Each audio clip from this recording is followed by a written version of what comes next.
السلام علیکم ورحمۃ اللہ وبرکاتہ۔ رڈار نیوز میں خوش آمدید۔ میں ہوں آپ کا ہوسٹ قاسم۔ امید ہے آپ سب خیریت کے ساتھ ہوں گے۔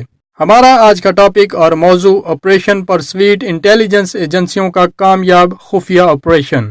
ویڈیو شروع کرنے سے پہلے آپ سے گزارش ہے ہمارے چینل کو سبسکرائب کریں، ساتھ والے بیل کے آئیکن پر بھی کلک کریں تاکہ آپ کو آنے والی ہر ویڈیو کا نوٹیفیکیشن سب سے پہلے ملے۔ انٹیلیجنس اداروں نے بڑی کامیابی حاصل کر لی، الحمدللہ۔ پاکستان کو غیر مستحکم کرنے کی سازشوں میں مصروف راہ کا نیٹ ورک پکڑا گیا۔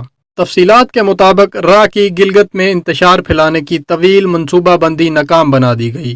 بے نقاب کیے گئے راہ نیٹ ورک کی سنسنی خیز تفصیلات سامنے آ گئیں۔ راہ نے گلگت میں بلوچستان نیشنل فرنٹ حمید گروپ کی سرپرستی کی۔ تفتیش میں انکشاف ہوا ہے کہ بلوچستان نیشنل فرنٹ حمید گروپ گلگت بلتستان کی ذیلی قوم پرست تنظیم ہے۔ راہ نیٹ ورک کا مشن گلگت بلتستان کے نوجوانوں کو ورگلانا تھا۔ جی بی کی یونیورسٹیوں میں پاکستان دشمن پروپیگنڈا کیا جا رہا تھا۔ عبدالحمید خان کے پاس عالمی سطح پر پاکستان کو بدنام کرنے کا ٹاسک تھا۔ انکشاف ہوا ہے کہ عبدالحمید خان کا ہدف گلگت بلتستان میں دہشت گردی کرنا بھی تھا۔ راہ کے اشارے پر عبدالحمید خان نے عالمی مالیاتی اداروں کو خطوط بھیجے، 6 ڈیموں کے لیے مالی و تکنیکی مدد فراہم کرنے سے روکنے کی کوششیں کی۔ سربراہ B N F Abdul Hamid Khan of Ghizer 1999 میں نیپال گیا تھا۔ تفتیش میں انکشاف ہوا ہے کہ عبدالحمید خان کو راہ نیپال لے کر گئی، جہاں سے وہ بھارت چلا گیا۔ عبدالحمید کو دہلی میں 3 اسٹار اپارٹمنٹ دیا گیا۔ 3 بیٹے فیملی بھی منتقل ہوئی۔ عبدالحمید خان کے بچوں کو مختلف اسکولوں کالجز میں مہنگی تعلیم دلوائی گئی۔ راہ 1999 سے 2007 تک عبدالحمید کو فنڈنگ کرتا رہا۔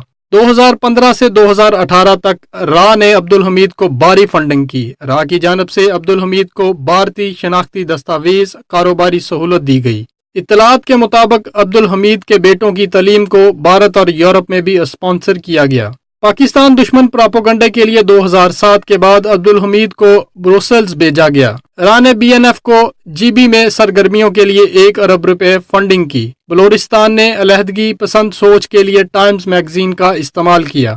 انٹیلیجنس نے آپریشن پرسویٹ میں بی این ایف کا مقامی نیٹ ورک بے نقاب کیا۔ انٹیلیجنس بیسڈ آپریشن میں بلوچستان نیشنل فرنٹ کا مقامی نیٹ ورک پکڑا گیا۔ انٹیلیجنس بیسڈ آپریشن میں بڑی تعداد میں اسلحہ اور ایمونیشن برآمد کیا گیا۔ آپریشن کے دوران بی این ایف کے 14 متحرک کارکن حراست میں لیے گئے۔ راہ عبدالحمید خان کے ذریعے مختلف شہروں میں بھی طلبہ کو اسپانسر کر رہی تھی۔ Student wing B N S organisation chairman کی سرپرستی میں ملوث تھا۔ شیر نادر شاہی پنڈی غزر میں مرکزی کردار تھا۔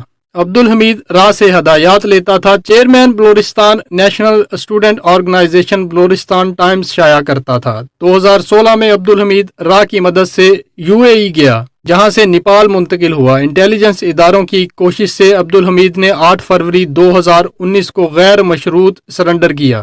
29 مارچ کو شیر نادر شاہی نے بھی سرنڈر کر دیا۔ شیر نادر شاہی کو یو اے ای سے راہ کی لیڈی ایجنٹ نے شکار کیا، پھر نیپال لے جایا گیا۔ شیر نادر کو نیپال سے بھارت لے جانے سے پہلے کامیابی سے پاکستان واپس لایا گیا۔ امید ہے آپ کو یہ ویڈیو پسند آئی ہوگی۔ مزید ویڈیوز کے لیے ہمارے ساتھ رہیں اور ہمارے چینل کو سبسکرائب کریں تاکہ ہم مل کر دشمن کا پروپیگنڈا بے نقاب کرتے رہیں۔ Thanks for watching radar news. Pakistan زندہ باد، افواج پاکستان۔